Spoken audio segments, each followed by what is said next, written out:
On today's episode, find out my top 5 candidates to be the next head coach of the Chicago Blackhawks and what grade I give Ryan Donato for his performance this season.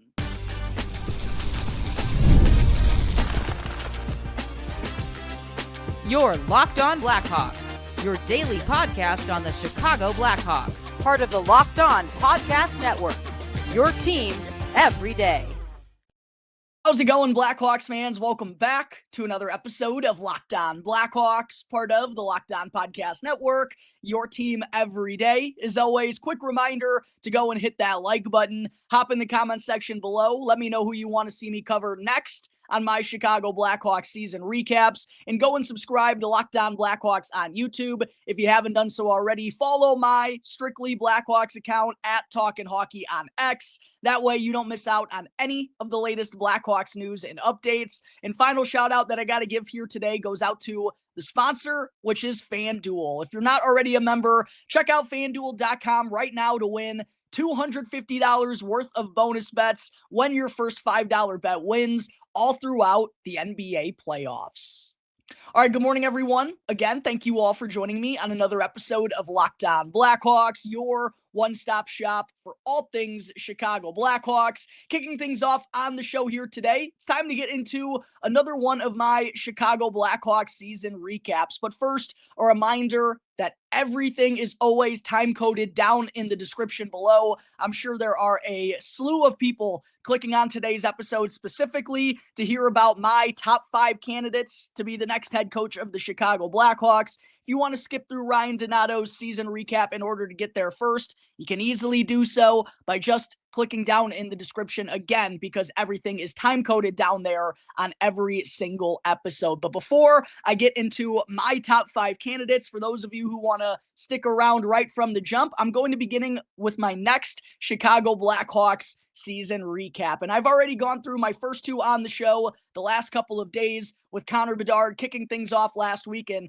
Alex Vlasic receiving a grade yesterday. Make sure to go and check out those 2 episodes to see specifically what grade I gave out to those 2 players. Today, though, I'll be getting into 29-year-old forward Ryan Donato's season recap, who played his second year here with the Blackhawks and, of course, went on to have a career year and really make the most of his opportunity. And now, as a pending unrestricted free agent, it's kind of just a waiting game to see if he'll wind up signing that extension to remain here in Chicago. But before we go through Donato's stats, what we've kind of learned about him through 2 seasons here in Chicago, I think it's important to first kind of set the scene in terms of expectations and just the overall situation for Donato heading into his second year with the Blackhawks, because quite honestly, his first year in Chicago was pretty gosh darn solid considering his career baseline, right? 12 goals along with 18 assists for 30 points, just the second time in his 7-year career up to that point in which he tallied 30 points. And I actually gave him my Unsung Hero Award during my 2023-2024 end of season award show. But this year, for Donato to go on and have the season that he did, no one was expecting him to make that much of a noticeable leap. And there's a reason why he came away with so much hardware on my award show here this year, despite that not being the most fun kind of situation. But diving into Ryan Donato's numbers that he put up here in his second season with the Blackhawks, played in 80 of the 82 games. And as I've outlined a couple of times when breaking down Donato's season, it's really funny to remember that this guy was getting healthy scratched in the first couple of weeks of the season. But in those 80 games with the Blackhawks, career highs all across the board. Like I said, 31 goals, 31 assists, 62 points, a career high in goals by 16, a career high in assists by 13, a career high in points by 31. Undoubtedly the most efficient and productive offensive season of Ryan Donato's career, and the Blackhawks really needed him to provide that spark offensively. I couldn't even imagine how much more pitiful it would have been to watch this Blackhawks offense without Donato doing what he did. As far as the plus-minus rating goes, pretty much on par with his first season with the Blackhawks. He was a minus 14 last year, minus 15 for them this season, which is kind of middle of the pack for the Blackhawks, around what you would expect. Breaking down the even strength versus power play numbers, it's not like Donato was a power play merchant that led to his rise in his production this year or anything. No, in fact, it was the exact opposite. And what encourages me in terms of, not to get too ahead of myself here, but I know it's going to be tough for Donato to replicate a 30-goal, 60-point type of campaign.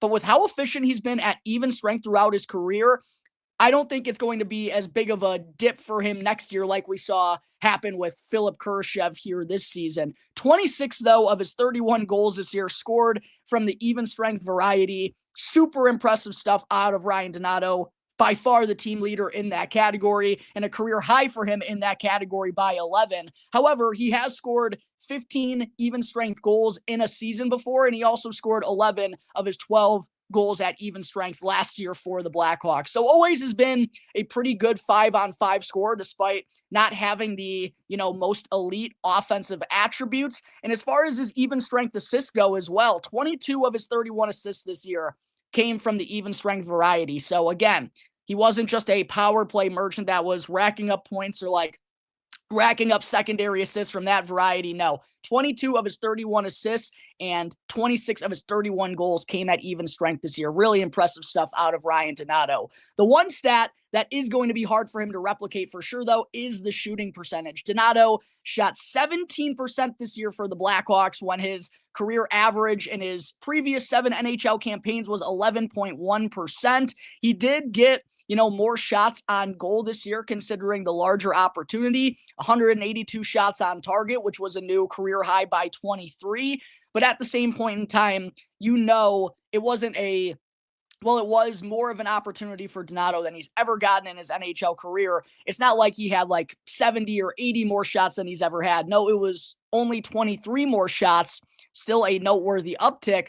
But for him to shoot 17% at that rate again next year, I would say is very unlikely. But he was one of the few players on the Blackhawks who had a good shoot-first mentality on display more times than not, and I really appreciated that out of Ryan Donato. Averaged 16 minutes and 19 seconds of time on ice. Previous year was 14 minutes, so definitely took a step up in his opportunity, rightfully so, considering how well his season had went. And one other stat where I was really impressed with Donato this year, Hawks fans, was in the faceoff dot. He's been a winger all throughout his NHL career, but because of the lack of center depth this season, Donato had to play the center ice position pretty frequently, and he took by far the most faceoffs of his NHL career by 250, and he handled himself pretty well there, again, for a guy who's more naturally a wing in this league. 144.6% of his faceoffs, pretty gosh darn good stuff out of Donato. Also had 104 hits, one of the team leaders on the Blackhawks in that category, also tied a career high that he posted last year. And as far as the analytics go, pretty good stuff out of Donato. 45.7 Corsi for percentage at even strength. That's among the Blackhawks team leaders, up from 44.8% the year prior. Was on the ice for 59 goals for to 71 goals against, which is a pretty gosh darn good rate considering how the numbers have looked for the first two Blackhawks I've covered and how they'll look for most of the rest of them. For them to be pretty close to even there, noteworthy stuff for Donato. Not only was he effective on the offensive side of things, but he's a plus defensive player as well and capable on that side of the ice. 88.3 on-ice save percentage, although I don't think there's going to be many Blackhawks who found themselves in the 90s this year. Just all things considered, that's not just an individual stat. There's a lot that goes into it, but a really sound season for Ryan Donato, basically all across the board. There wasn't really one stat that I can critique him on. And as far as what we've learned about Donato, based on his 2 years here with the Blackhawks as a 29-year-old forward at this stage of his career, his strengths, he definitely has an above average shot that he's developed nicely these last few years. He's always been a guy who could score 10 to 15 goals consistently in this league, but I do think he's risen that to another level, and I do think it's possible for Ryan Donato to go and pot 20 again next year for the Blackhawks with the way he goes about his business. And in combination with that above average shot, he just has such good hustle and determination. Despite not being the biggest guy, he's only about 6 foot, 190, 195 pounds. He's really rugged. He doesn't let bigger players stop him from getting to those dirty areas. And when you combine that determination and that chip that he plays with on his shoulder, along with above average shot, that's again why I do feel like Ryan Donato is capable of potting 20 goals again for the Blackhawks next year. He's also someone who will provide some physicality, not afraid to throw himself into the dirty areas, and can just be a jack of all trades type of guy who you can mix and match up and down the lineup. If you have him down in the bottom six, you know what he's going to provide there with that hard-nosed work ethic and also some offensive upside. And then when you bump him up in the top six, you know, while that may not be his ideal spot in a competitive NHL roster, he's still someone who doesn't look out of place when you put him in those situations and can juggle a lot of different roles at the same point in time. So a very diverse player who can offer you strengths in a lot of different areas. As far as the weaknesses go for Donato, he just doesn't really have that one elite characteristic. He doesn't have elite speed. He doesn't have elite offensive abilities. The goal scoring abilities aren't elite, and he is a little bit of an undersized player, and he's definitely a winger, not truly a center iceman. So not someone who drives a ton of play for his line, although is one of those other secondary pieces you would love to have around a primetime player. As far as the extension goes for Ryan Donato, I know that's not really the purpose of my season recaps, but based on what we've heard, recently, the 3 years, right around $4 million is the latest offer the Blackhawks have reportedly given Donato. Hasn't signed it at this point in time, and I've been a little outspoken about my desire to maybe give Donato a higher AAV on a lesser term deal. I don't know if he'd be comfortable doing that at this stage of his career. I know he wants some security, but I'd give him $5 million, maybe even a little bit more if he was willing to sign a 2-year deal. I just don't know if I like signing him on for 3 more years moving forward. But as I've said, if it's around $4 million or under, I can't really complain because I think that would be great value for Donato, especially with the NHL salary cap rising over these next couple of seasons. I don't know if that's going to be enough to move the needle for Donato and get him to sign on to remain here in Chicago. But regardless, he's someone who goes about his business the right way, and I do believe he's deserving of that extension. And while it is going to be hard for him to replicate the numbers he put up last year for the reasons I just outlined, I still believe he can be a solid impact player for the Blackhawks, put up maybe 20 goals this next season, and with the projected AAV he's supposed to have, I think that would be a pretty good team-friendly bargain for the Blackhawks. We'll have to see what winds up happening with Donato in terms of if he's going to sign that extension with Chicago, if the number maybe needs to go up in order for him to put his name on that piece of paper.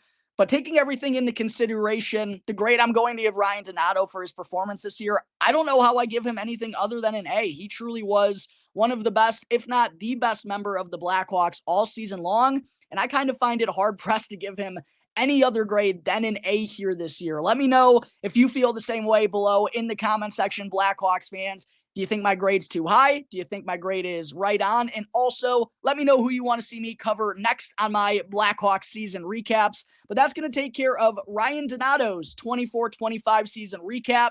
Coming up in just a moment here, Blackhawks fans, I'll go over my top 5 head coaching candidates for the Blackhawks at this point in the process.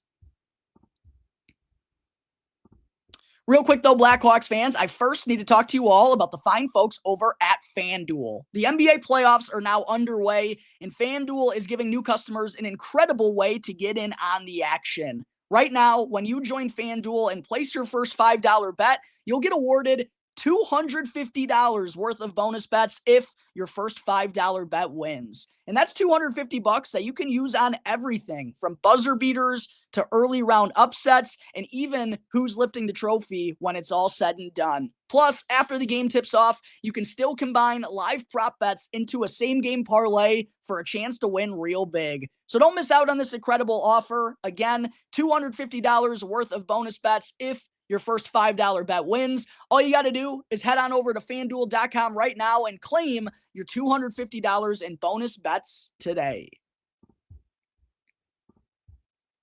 Segment 2, with the news coming out yesterday of Mike Sullivan getting fired by the Pittsburgh Penguins, and of course, David Carl officially withdrawing his name over the weekend. I figure now's probably a pretty darn good time to drop my top 5 current candidates to be the next head coach of the Chicago Blackhawks. Now, obviously, the situation is fluid, Hawks fans, and constantly changing, as we found out yesterday. If you asked me on Sunday who my top 5 candidates were for the Blackhawks, well, at that point, I didn't think Mike Sullivan was going to be on the free agent market, and I knew David Carl was going to be out of the mix. So I could have given you a completely different answer than what I'm giving right here, right now. Again, I'm sure once these interviews start to begin and we get some rumblings of who the Blackhawks are giving interviews to, I'll likely rank all the candidates that they're giving interviews out to as well. But right here, right now, here are my top 5 options for the Chicago Blackhawks to be their next head coach. And I apologize, Blackhawks fans, but this light is flickering behind me and it was going to drive me absolutely crazy. But my current top 5 head coaching candidates for the Chicago Blackhawks, now that David Carl is officially out of the mix. Number 1, no surprise here, the guy that I talked about to open up yesterday's show, it's Mike Sullivan. I think he's the clear-cut number 1 option available for the Blackhawks. Obviously, the winningest head coach in Pittsburgh Penguins history, a 2-time Stanley Cup champion there. Team made the playoffs in each of his first 7 seasons. His teams have also posted a winning record in the regular season in 10 of his 12 years as an NHL head coach. He's a former player, has coached for Team USA, only 57 years old, so it's not like he's an old head from that previous era, and has been known as one of the best coaches in the NHL for a long, long time. Mike Sullivan has to get his name circled, I believe, by the Chicago Blackhawks. Unfortunately, the tough part about that, Hawks fans, is we know we're not going to be the only ones circling Mike Sullivan's name. I outlined all the reasons why I believe the Boston Bruins are the favorite at this point in time on yesterday's show. One team I probably didn't talk enough about, and again, it was just kind of an immediate reaction hearing the news of Sullivan being fired. The New York Rangers assuredly got to be in that top mix as well. Sullivan has a lot of ties to that organization. John Tortorella, obviously, and all the Rangers ties that he has, they got to be right there up in the mix. But I think the top 3 would be the Bruins, the Blackhawks, and the New York Rangers, all obviously prestigious organizations. There's going to be a lot of suitors coming towards Mike Sullivan, but I do believe the Blackhawks give him a lot of reasons to think that job is attractive. We'll see if that's enough to take down the Boston Bruins and the New York Rangers. But to me, the Blackhawks got to be doing everything in their power to make this job as attractive as possible to Mike Sullivan. If they got to throw him the bag, go and throw him the bag, because to me, he's a clear tier above everyone else who's on the market. My number 2 candidate, though, right behind Mike Sullivan, Blackhawks fans, is a guy I've talked about several times on the show the last couple of weeks. It's Todd Nelson. And while Todd Nelson does only have 51 games of NHL head coaching experience, he has a phenomenal resume from down in the AHL, and I really believe it's time for him to get another opportunity here. Has never had a losing record in 12 seasons as an AHL head coach. Has also won the Calder Cup championship 3 times in the last 4 years, back-to-back with the Hershey Bears, also won it with the Grand Rapids Griffins. And Hershey's still alive in the Calder Cup playoffs right here, right now. So his run possibly could not be over. He also won 2 Clark Cup championships to begin his AHL head coaching career. He's also a guy who, like Sullivan, isn't all that old. He's only 55, so I don't think he's from that old generation, that old head mentality of hockey. He's still very up to date with the modern game, hence the reason behind all the success that he's had in the AHL. I really think Todd Nelson is a very intriguing name. I'm sure he's going to be very intriguing, like Mike Sullivan, to a bunch of other NHL squads. And while I would prefer Mike Sullivan's experience, if he's not an option for them, there's not a ton of experience, at least positive experience, in the head coaching free agent market in the NHL. I think Todd Nelson is going to be a really good NHL head coach when he gets the opportunity. It's just who is going to give him that opportunity. Will the Blackhawks feel comfortable doing so, considering he only has 51 games of NHL experience? I know that is a little bit worrisome, but I think he's just done such good things in the AHL, which I know it's obviously a different league, but he's familiar with a lot of young players who are trying to be on the rise, a lot of development pieces. I don't know. I just think this would be a really good spot for Todd Nelson. Just something strikes me about the guy that I think he's going to become a really good NHL head coach in the next handful of years. After Todd Nelson, at number 3, I have Jay Woodcroft, who also doesn't have a ton of NHL experience as a head coach, but has been around for a while, got into the NHL as a video coach with the Detroit Red Wings way back in 2005, was with the organization when they won the Stanley Cup in 2008. Then he actually followed Todd McClellan out to the San Jose Sharks for a few years. That organization, while it didn't happen often in the Stanley Cup playoffs, one of the top teams year in and year out in the regular season, that led to Jay Woodcroft finally getting an AHL head coaching job with the Bakersfield Condors, the minor league affiliate of the Edmonton Oilers. Went on to have a really good couple of seasons there, and then, of course, became the interim up in the NHL for Edmonton after, oh my gosh, I can see his face. Was it McClellan? Was it McClellan? Man, I've been around for too many head coach firings. It's tough for me to keep up, but regardless, Jay Woodcroft stepped in as the interim for Edmonton and would be their head coach for the end of that 2021 season, all the way up to the beginning of the 23-24 campaign. His one full season as Oilers head coach, despite, the team not getting it done in the Stanley Cup playoffs. He put together a really sound record in 133 games, 79, 41, and 13. Probably unfairly fired at the beginning of the 23-24 season when Edmonton went on to go and turn it around and reach the Stanley Cup final. It's not a ton of experience for Jay Woodcroft, but he's got experience being an assistant in different leagues. He also has experience working with stud players like Connor McDavid and Leon Draisaitl. I don't think it's enough for Woodcroft to be like my number one guy available, but I also think he's definitely worthy of an interview for the Blackhawks, even if he doesn't have a ton of experience. But with all the head coaching options here available for the Blackhawks, I don't think any of them have that clean-cut, ideal resume other than really Mike Sullivan. There's going to be knocks on the rest of these guys. For Nelson and Woodcroft, it's that they don't have a ton of NHL experience, but I still do have those guys at numbers 2 and number 3. At number 4, and I think this is really where there's a little bit of a gap, Blackhawks fans, admittedly, I'd have Pascal Vincent, who's been both a general manager and a head coach in his pro career since the year 2000. A lot of different perspective. Also was a former NHL player in his own right, but first became an NHL assistant with Winnipeg back in 2011, had that job for 5 years, all the way up until 2016, until he became the head coach of the Manitoba Moose in the AHL for a couple of seasons before joining on with the Columbus Blue Jackets as an assistant. And because of everything that went on with Mike Babcock at the beginning of last season, he obviously gets fired. Vincent is named as the interim, but it really felt like that was a sinking ship right from the get-go, considering the vibes of that team entering the season, not very good. They finished dead last in their division, one of the worst teams in the NHL, and Pascal Vincent sadly ended up getting fired. However, he returned as an AHL head coach with the Laval Rocket this past season, and he was named Coach of the Year in the AHL. Laval went on to have the best season in franchise history, and another guy who's only 53 years old and has a plethora of experience.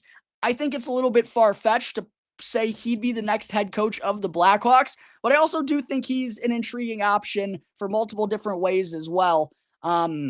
Has been around a lot of different organizations and is a little bit more familiar with a rebuild. And like I outlined with Jay Woodcroft and Todd Nelson, familiar with that AHL development level scene. That's obviously going to be very important still for the Blackhawks moving forward starting next year. At number 5, rounding out my top 5 coaching candidates for the Blackhawks at this point in time. Again, the situation is fluid, so I'm sure I'll be giving another ranking before the Blackhawks make a hiring official. I'm going with Brad Shaw. He's been an assistant forever, all tons of places, the AHL, ECHL, NHL, been an assistant for the Tampa Bay Lightning, the New York Rangers. The St. Louis Blues was probably his most noteworthy stop, as he's been credited for the development of defensemen like Alex Pietrangelo, Kevin Shattenkirk, Jay Bouwmeester. Also has been an assistant for the Columbus Blue Jackets and most recently for the Philadelphia Flyers under John Tortorella. He's only been a head coach in the NHL, though, for 49 games as an interim. Other than that, no head coaching experience in the NHL, so it makes it a little tough, again, like Pascal Vincent, for me to say this is the next ideal guy for the Chicago Blackhawks. But I also think because of all the experience as an assistant, it wouldn't be surprising to see him get an interview.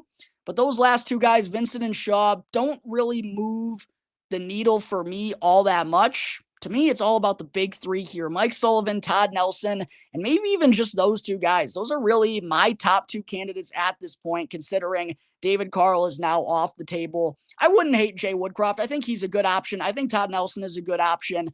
But those are probably the best three, in my opinion, right here, right now. Do want to give out some honorable mentions, some other names that I've seen thrown around that I think are semi-interesting. Maybe they get interviews here with Chicago. Jeff Blashill, former head coach of the Detroit Red Wings.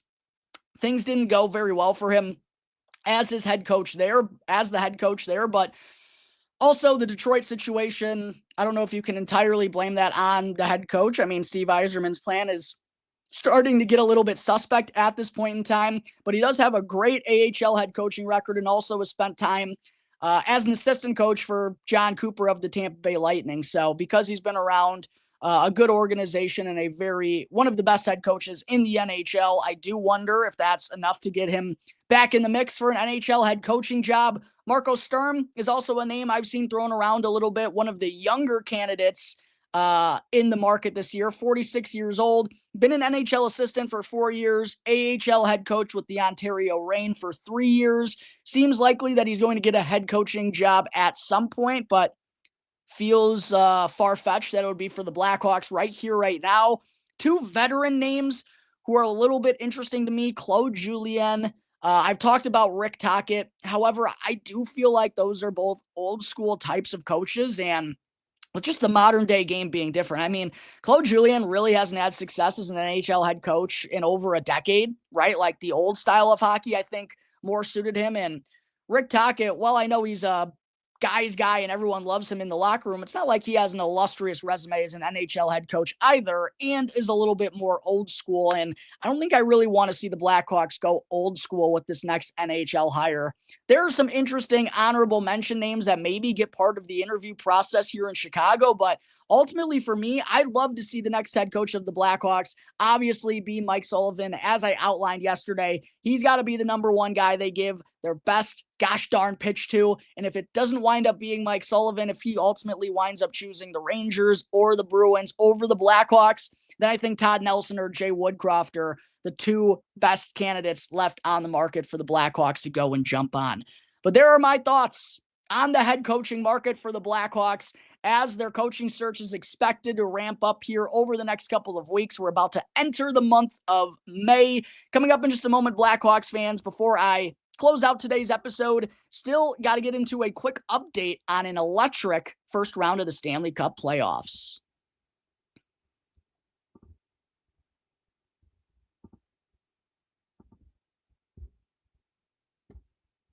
Back here on the Locked On Blackhawks podcast, part of the Locked On Podcast Network, your team every day. Just wanted to say thank you to everyone for making Locked On Blackhawks your very first listen here to start off your day. Now, for your second listen, make sure to go and check out the new Locked On NHL Game Night. Every game, every night, up until a Stanley Cup champion is crowned. Get local analysis on a national scale with the coverage you love from Locked On. And you can now find Locked On NHL Game Night right now on YouTube or wherever you may be listening to your podcasts. Segment 3, we've reached the midway point, or just about the midway point, of the first round of the Stanley Cup playoffs. They've been absolutely electric, as they are year in and year out. Never disappoint. But with us now being right around that midway point of the first round, wanted to get into an update on each and every series and talk about how things are looking for my bracket at this point in time. Starting with the Western Conference, every series out west is neck and neck right now. Winnipeg and St. Louis tied up 2-2. Winnipeg took the opening 2 games at home, only for St. Louis to go and embarrass Connor Hellebuck and get him pulled in games 3 and games 4. The series is now evened up. But hey, I predicted Winnipeg in 7 games in this series. I'm sticking with them. I still like Winnipeg here despite Hellebuck's struggles. I think they're going to get it done on home ice in Game 7. But definitely the Blues having the momentum right now going into Game 5 has me a little bit concerned for my Stanley Cup champions. But I just know the St. Louis Blues. They never go down without a fight. really keeping my fingers crossed that Winnipeg is not going to blow this series. Need Connor Hellebuck to show up in a big way in games 5, 6, and 7. Maybe 7's not even necessary. I wouldn't even mind that. Last night, Dallas took a 3-2 series lead over the Colorado Avalanche with a big Game 5 victory. Dallas not having Jason Robertson or Miro Heiskanen, I thought was really going to crush their chances in the series. Hence me picking the Colorado Avalanche in 6 games. But now the Stars are on the cusp of closing things out. Game 6, though, back in Colorado, should make for an electric finish to this first-round series between these two Central Division foes. Gonna need Colorado, for my sake, to go and pull themselves out of the gutter. Vegas and Minnesota tied 2-2 as well. Big Game 4 OT winner for Vegas to even up this series. I had Vegas winning this one in 5. I knew Kirill Kaprizov and Joel Eriksson coming back for the Wild. That was going to be big, right? They were obviously incredible to open up the year with Kirill Kaprizov. I just didn't think it was going to be enough time for them to establish that chemistry and really click heading into the playoffs. But they've done a good job. I do think Vegas's depth, though, is going to ultimately come through. Not going to be in 5 games, but I do still think Vegas is going to get the job done. And then the final series out west, Edmonton, back from the dead to win games 3 and games 4 on home ice. Game 4 was one of the best games of the Stanley Cup playoffs I've watched so far. Edmonton looks horrible through the opening 40 minutes, find themselves down 3-1. Evan Bouchard comes up huge again in Game 4, 2 goals to go and tie the thing 3-3. And then Leon Draisaitl, after it was all Oilers in the overtime, winds up with the game winner. LA, they got to be kicking themselves. Huge opportunity to go up 3-1, heading back to home ice, where they've been the best team in the NHL this season. I think Edmonton has done enough. I think they're going to win this series, and they got the momentum right now. Moving out east, we got the Toronto Maple Leafs leading 3-1 over the Ottawa Senators. I picked Toronto in 6 games in this series. Would not be even shocked if they get it done in 5 tonight here in Ottawa. What I will say, though, is if they lose Game 5, there's going to be some puckered rear ends, if you will, in Toronto for game... No, that's not right. Sorry. Game 5's heading back to Toronto. Excuse me. If they don't get it done on home ice in Game 5, there's going to be some puckered whats for Game 6 back in Ottawa. I had Toronto in 6 games in that series, though, like I said. Florida really squashed Tampa Bay last night and all their chances to come back in this series. I firmly believe Tampa Bay, firmly in control of Game 4, gives up 2 goals in 11 seconds after scoring 2 goals in 11 seconds of their own. And of course, it's former Blackhawks defenseman Seth Jones with the game winner for Florida. That now gives them a 3-1 series lead. It's almost like shame on me for picking the Tampa Bay Lightning to win this series. Even though Florida was hurt, even though they didn't have a great final month going into the playoffs, shame on me for thinking this group of rats couldn't get it done when it matters the most. That's a huge shake in my head moment. Tampa's going to need something magical to claw their way back from down 3-1. Washington also ahead 3-1 over the Montreal Canadiens. I had Washington in 6 in this series, but I did outline how I think they're going to make quick work of the Canadiens. Whether they get it done in 5 or 6, Washington really should have a free path to the conference final. I hope that stays the same.